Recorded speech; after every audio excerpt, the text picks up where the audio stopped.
Assalamualaikum warahmatullahi wabarakatuh. Anak-anakku sekalian, semoga kalian semua dalam keadaan sehat. Jangan sampai begadang, jangan sampai Anda lalai dalam menjaga kesehatan Anda. Karena di dalam tubuh yang sehat terdapat jiwa yang kuat. Maka dari itu jaga kesehatan Anda. Oke. Di kelas 10 Anda sudah belajar tentang reaksi redoks. Kalau yang Anda lihat sekarang ini ya, di bagian atas ini ada baterai yang terhubung dengan lampu, dihubungkan dengan kabel, menghasilkan nyala listrik, nyala lampu. Sedangkan di gambar berikutnya, gambar B, tidak terjadi hubungan antara lampu dengan baterai sehingga tidak menghasilkan listrik. Pada dasarnya yang ingin saya sampaikan bahwa kedua benda ini memiliki dua kutub yang sama, netral, yaitu antara positif dengan negatif. Jadi kedua-dua ini punya kutub positif dan kutub negatif. Namun perpindahan elektron itu tidak terjadi ketika kabel itu dia putus, sehingga menyebabkan lampu tidak menyala. Itu yang awal. Seperti yang saya bilang tadi bahwa Anda sudah belajar reaksi redoks di kelas 10. Nah, kali ini kita akan belajar lagi. Nah, kali ini kita akan belajar lagi lebih mendalam. Untuk materi pertama, pertemuan pertama kita yaitu penyetaraan reaksi redoks atau seringkali disebut dengan reaksi reduksi oksidasi ya.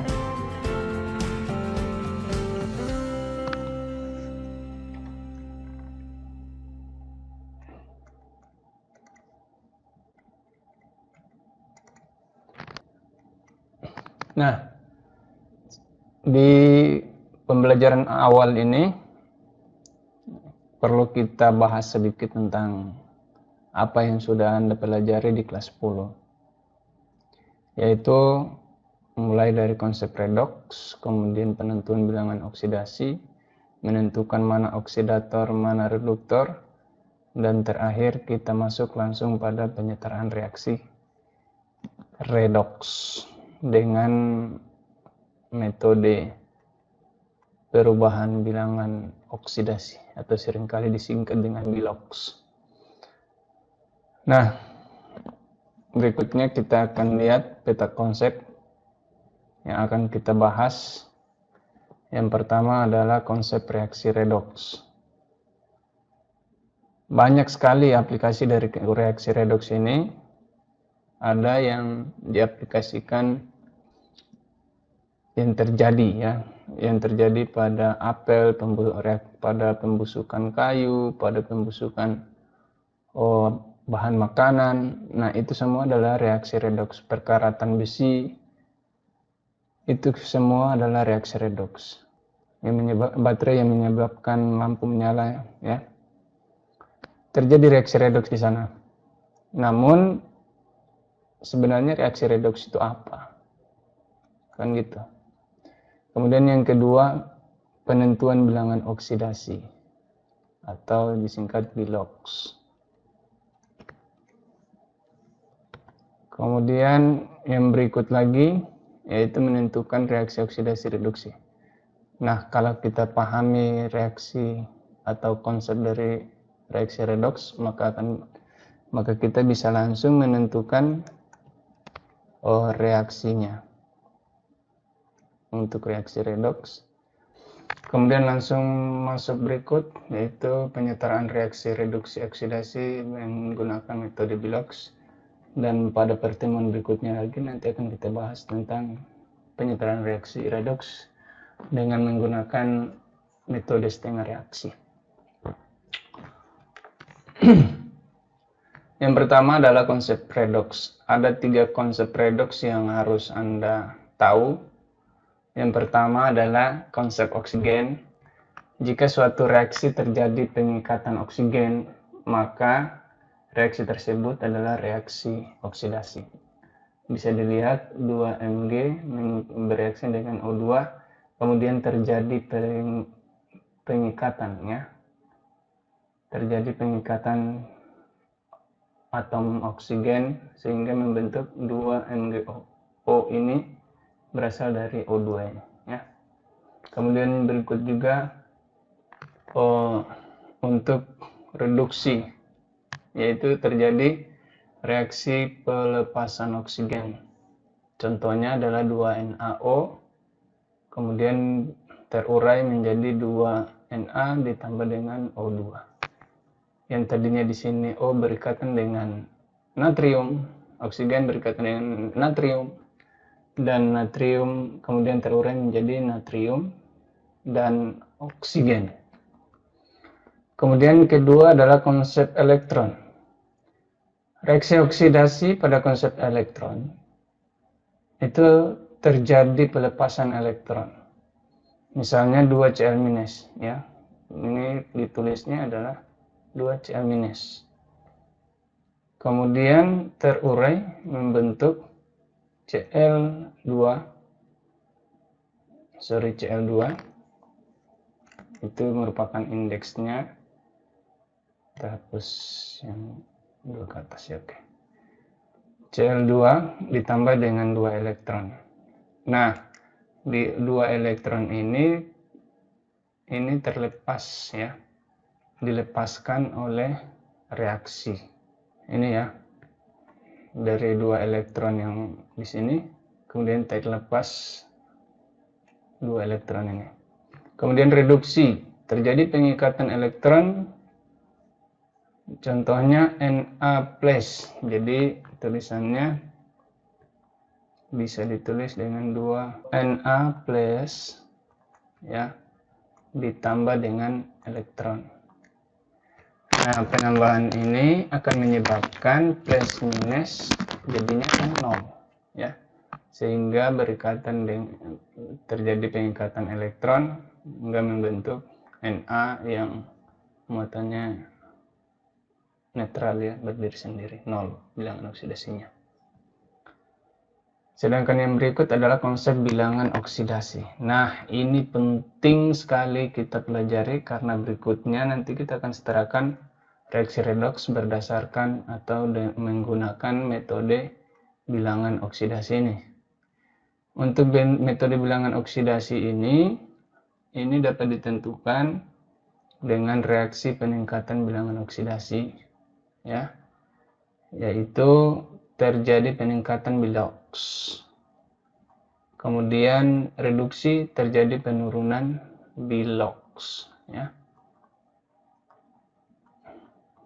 Untuk penentuan biloks sendiri Anda sudah pelajari di kelas 10, tapi kita akan bahas lagi agar kamu bisa mengingatnya kembali. Nah, ini yang tadi kita lihat terjadi peningkatan bilangan oksidasi dari 0 menjadi plus 2. Kemudian dari plus 1 turun menjadi 0. Sehingga di sini reaksi HCl menjadi H2 ini merupakan reaksi reduksi. Untuk lebih jelasnya kita akan lihat pada slide berikut. Nah, untuk berikut menentukan biloks. Untuk menentukan biloks ada beberapa hal aturan yang harus Anda ketahui. Yang pertama, unsur bebas, molekul unsur dan molekul netral memiliki bilangan oksidasi 0. Contohnya apa? Na, kemudian ada magnesium, kemudian ada kalsium, ada aluminium, dan banyak lainnya. Kenapa dikatakan unsur bebas? Karena ia tidak berikatan dengan atom yang lain. Dia berdiri sendiri. Kemudian yang berikut, untuk molekul unsur. Contohnya adalah Cl2, O2, kemudian N2P4, kemudian O3, I2, dan lain sebagainya. Kemudian untuk molekul netral, contohnya ada NaCl, kemudian HCl, NaOH. Untuk molekul netral ini artinya apa? Tidak memiliki muatan. Senyawa, molekul, tapi tidak memiliki muatan. Lalu ada yang molekul yang bermuatan? Ada. Yaitu salah satu contoh adalah SO4 2-. Ini ion sulfat, merupakan gabungan beberapa unsur, dua unsur, sulfur dan oksigen. Kemudian karena terjadi serah terima elektron yang saling membutuhkan, terjadi kekurangan 2 elektron untuk menjadi netral. Nah, ini yang disebut dengan senyawa ion, sedangkan ini senyawa netral. Kemudian yang berikut, atom H punya bilangan oksidasi +1 kecuali senyawa hidrida. Contohnya senyawa hidrida itu apa? Yaitu NaH. Artinya hidrogen ditambah dengan logam, artinya berikatan dengan logam. Kemudian bilangan oksidasi O itu adalah -2. Oke lah, kita ambil O secara umum. Kemudian bilangan oksidasi logam utama, ion logam utama, itu memiliki muatan, memiliki bilangan oksidasi berdasarkan golongannya 1A sampai 2A. Jadi kalau 1A akan memiliki bilangan oksidasi +1, 2A +2, 3A +3. Yang berikut bilangan oksidasi ion itu sama dengan muatannya. Ya, ini tadi saya bilang ya. Jadi contohnya Cl-. Nah, Cl- punya bilangan oksidasi -1. Kemudian OH-, ya, dia punya bilangan oksidasi -1. Contoh yang plus misalkan Mg2+, ya berarti bilangan oksidasinya +2. Seperti itu. Yang berikut, bagaimana, ya, akan muncul pertanyaan, Pak, bagaimana kalau seandainya senyawa-senyawa ini ada senyawa yang atomnya tidak tergolong di dalam aturan-aturan ini? Maka kita harus menghitungnya. Salah satu contoh misalnya H2SO4. Nah, H2SO4 ini kita tidak tahu. H ini pasti punya +1. O ini -2. Lalu S-nya berapa? Nah, bisa kita hitung. Ya. Karena ini merupakan senyawa yang netral, maka muatannya sama dengan 0 tadi. Sehingga bisa kita tulis H2SO4 muatannya 0. Tinggal kita kalikan. Yang pertama, 2 dikali dengan +1 ya. +1. Kita lakukan perhitungan terstrukturnya saja dulu. Nanti saya ajarkan Anda untuk penghitungan yang cepat. S ini kita belum tahu, tulis saja S. Kemudian O2-nya ada 4 kali -2 sama dengan 0. Ini akan sama dengan +2 ditambah dengan S ditambah dengan -8. Ya. Sama dengan 0. Maka S sama dengan, kita pindahkan ke ruas sebelah kanan, jadinya 8 plus jadi minus jadi plus ya, dikurangi dengan 2, maka akan sama dengan +6. Maka ini adalah bilangan oksidasi dari sulfur S. Cara hitung cepatnya seperti apa? Ya gampang. Kita tinggal tulis H2SO4. Yang kita sudah tahu, otomatis senyawa ini muatannya 0. Ya. Sehingga kita tulis saja. Plus minus 2 dikali dengan 4. Minus 8. Langsung ditulis. Plus 1 ya, dikali 2. Berarti plus 2. Yang jadi pertanyaan di sini, bilangan berapa yang jika ditambahkan dengan 2 dan dikurangi 8 sama dengan 0? Ya kalau 0 berarti gampang kan? Bilangan yang dikurangi dengan bilangan itu sendiri akan sama dengan 0. Ya, berarti 8. Nah, karena di sini sudah ada 2, 2 tambah berapa sama dengan 8? Ya, tambah 6 ya. Gitu aja. Gampang. Contoh lain, HNO3- ya. Berapa bilangan oksidasinya?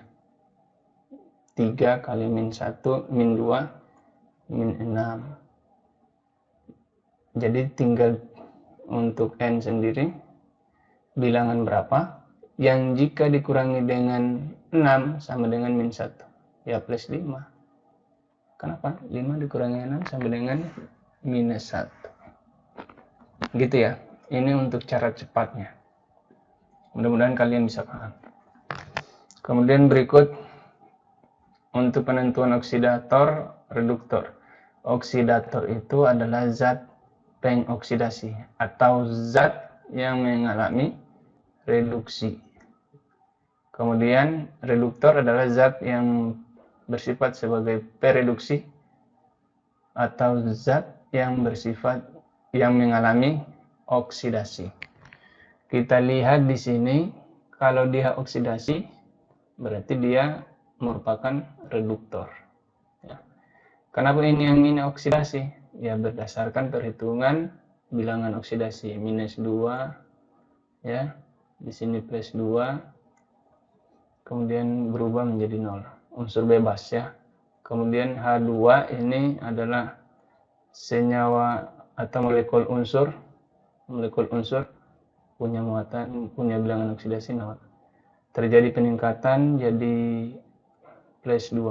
H2 di sini H2, tapi di sini sudah memiliki muatan atau memiliki bilangan oksidasi 2. Ini tetap min 2. Sehingga dia merupakan yang atom yang mengalami oksidasi. Kalau penurunan berarti reduksi. Oke.